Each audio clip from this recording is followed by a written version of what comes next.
바울 선생님께서 데살로니가 전서를 마칠 때에 고난과 핍박에 있는 교회에게 주의 나를 바라보며 흔들리지 말고 살아가라고 권면하셨습니다. 그런데 이런 바울 선생님의 권면을 오해하고 잘못 이해해서 종말이 곧 다가오니 아무것도 하지 않는 게으름에 빠지거나 삶의 무질서에 빠진 사람들이 데살로니가 교회 안에 있었습니다. 그런 성도들을 향해서 종말의 삶은 미래에 집중되어 있는 것이 아니라 오늘 바로 지금 여기 나의 삶의 현장을 살아가는 것이라고 오늘 본문을 통해 바울 선생님은 이야기하고 있습니다. 이런 맥락에서 바울과 그 일행들도 주께서 오실 그날을 소망하며 오늘 자신의 삶의 현장을 살아가고 있는 모습을 오늘 본문을 통해 우리에게 보여줍니다. 이렇게 살아가면서 그들은 자신을 위해 기도해 달라고 두 가지의 기도 제목을 데살로니가 교회 성도들에게 부탁합니다. 첫째 기도 제목은 1절 하반절에 있는 것처럼 주의 말씀이 너희 가운데서와 같이 퍼져 나가 영광스럽게 되고입니다. 여러분, 이 말은 바울이 데살로니가에서 말씀을 통해서 교회를 세운 것 같이 다른 곳에서도 말씀의 능력이 나타나서 교회 공동체가 세워지기를 바란다라는 기도입니다. 그리고 두 번째 기도는 2절에 우리를 부당하고 악한 사람들에게서 건지소서입니다. 이 말 역시 바울 사역 중에 그들을 공격하는 사람들 속에서 건져달라는 기도입니다.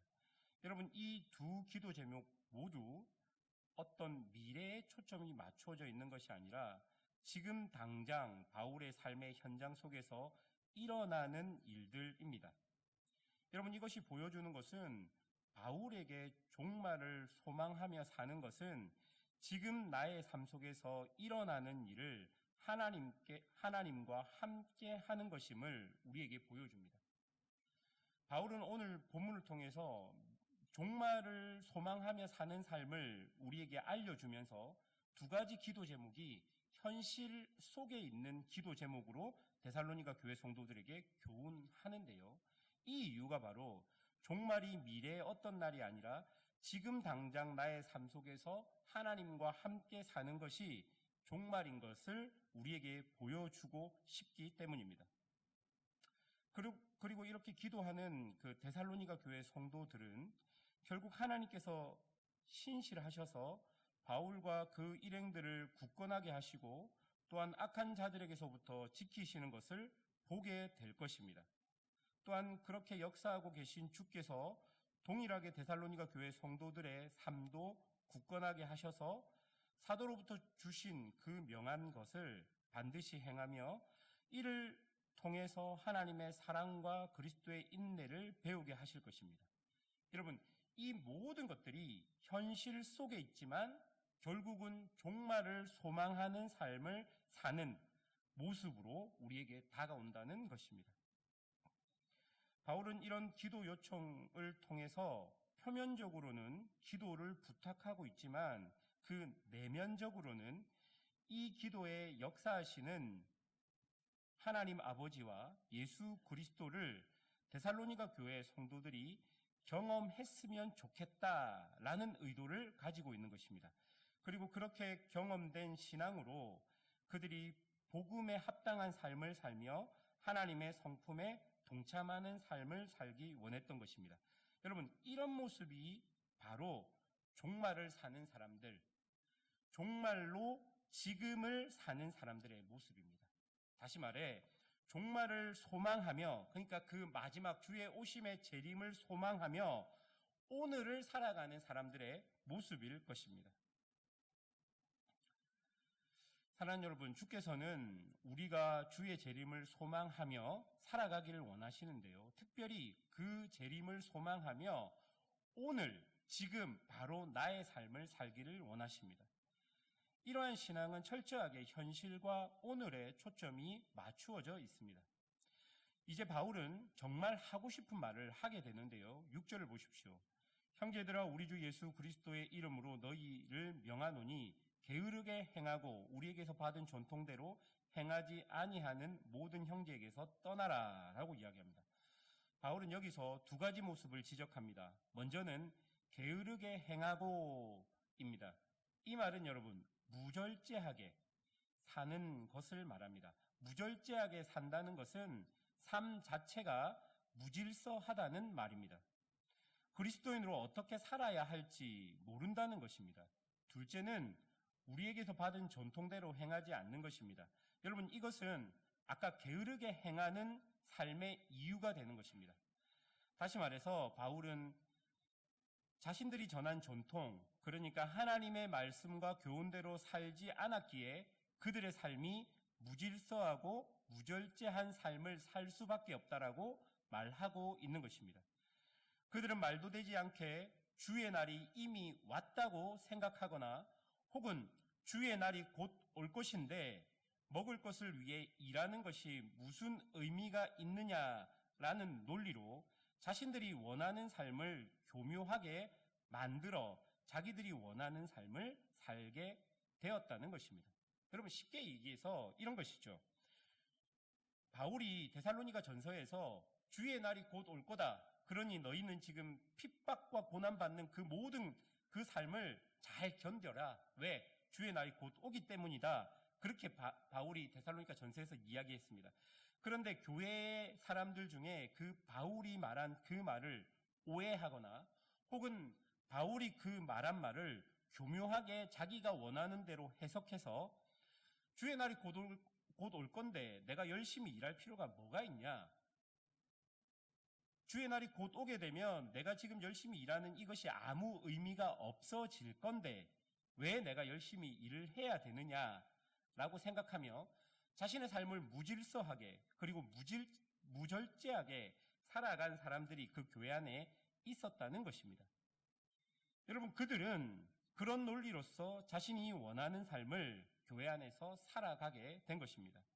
그런 자들을 향해서 바울은 종말의 삶은 미래의 어떤 때를 기다리는 삶이 아니라 오늘 나에게 주어진 삶을 질서 있게, 즉 하나님의 말씀이 내 안에 들어와 하나님의 말씀의 질서가 나를 통해 세상 속에 나갈 수 있도록 사는 삶, 그런 삶이 바로 종말을 소망하며 사는 삶이라고 말하고 있는 것입니다.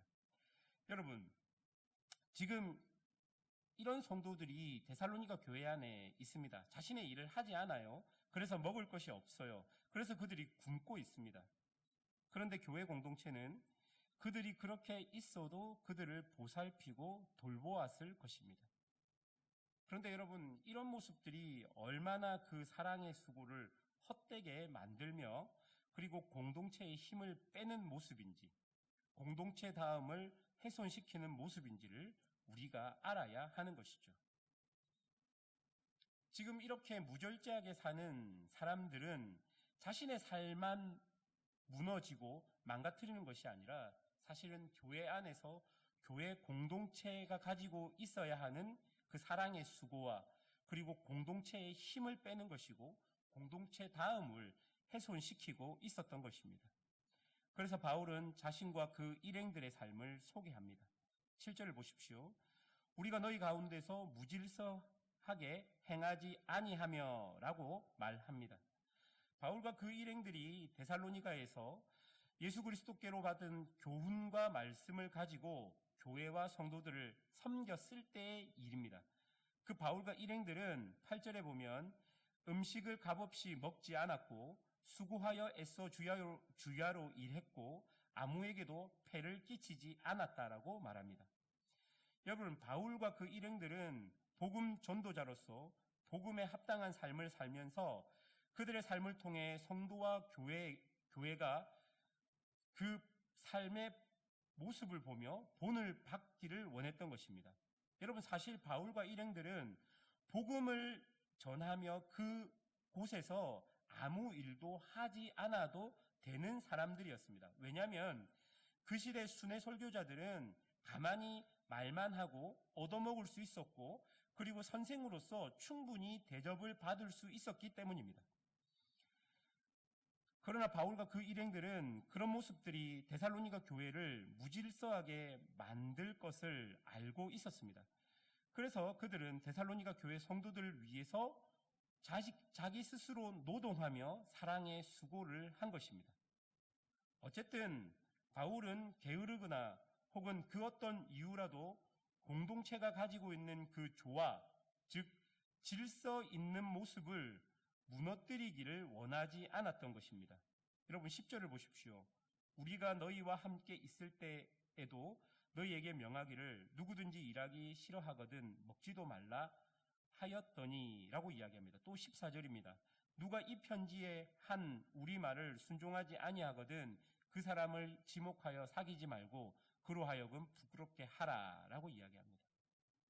사랑하는 여러분, 하나님 나라를 소망하며 사는 삶은 지금을 사는 삶이고 오늘을 사는 삶입니다. 오늘 나에게 주어진 삶의 현장에서 나의 역할을 감당하는 것, 여러분 그것이 미래를 종말을 소망하며 하나님 나라를 소망하며 살아가는 하나님의 백성들의 모습임을 기억해야 하는 것입니다. 그리고 여러분 이런 모습은 그 태초부터 하나님께서 창조하신 창조 세계에 보시기 좋았던 모습일 것입니다. 사랑하는 여러분, 하나님께서 주신 질서, 그 조화, 그것을 깨트리는 것은 공동체 안에서 공동체성을 깨트리는 것과 마찬가지일 것입니다. 게으른 자들처럼 오늘이 없다면 무질서한 것입니다. 그리고 받은 전통대로 행하는 나의 역할이 없다면 그것 또한 무질서한 것입니다. 여러분 이런 모습은 나만 무너지는 것이 아니라 내가 속해 있는 이 공동체 안에도 큰 타격을 주는 것임을 우리가 기억해야 할 것입니다. 하나님은 모든 성도가 자신의 삶의 현장에서 자신의 역할을 감당하는 질서 있는 삶을 살기를 원하십니다. 그리고 바로 이것이 종말을 소망하며 살아가는 성도의 모습일 것입니다. 그리고 하나님은 이것을 선한 일이라고 이야기하고 계시는 것이죠. 13절을 보십시오. 형제들아 너희는 선을 행하다가 낙심하지 말라라고 이야기합니다. 여러분 왜 13절에서 이렇게 이야기하겠습니까? 오늘 살아가는 삶이 우리에게 날마다 기쁨과 행복을 주는 것은 아니기 때문입니다. 내가 오늘을 살아가며 하나님께서 나에게 주신 그 역할을 감당하는 그 선한 삶이 나에게 날마다 기쁨과 행복으로 다가오지 않는다는 것입니다. 이런 삶을 살면서도 때로는 낙심할 수 있고 실망할 수 있고 실패할 수 있고 실족할 수 있습니다. 이렇게 살아가는 것이 이 땅을 살아가면서 낙심할 일이 많이 생길 수 있다는 것입니다. 그런데 주께서는 낙심하지 말라라고 이야기하십니다. 왜냐하면 이렇게 살아가는 삶이 선한 삶이기 때문입니다. 이렇게 살아가는 사람들에게 우리 주님께서 낙심해도 다시 일어날 힘을 주실 것입니다. 그래서 우리 주님께서 다시 우리를 그 선한 자리로, 우리가 오늘을 살아갈 수 있는 자리로, 우리의 역할을 감당하는 자리로 나아가도록 우리를 이끄실 것입니다. 그러니 사랑하는 여러분, 그 주님을 의지하면서 절대로 무질서하게, 무절제하게, 게으르게 종말을 소망한다고 하면서 오늘을 잃어버린 삶을 살지 마시고 오늘 여러분이 해야 할 일, 성도로서, 아빠로서, 또한 남편으로서, 아내로서 여러분이 해야 될 역할을 감당하며 오늘을 살아가는 믿음의 성도들이 되시기를 주님의 이름으로 축원합니다. 기도하겠습니다.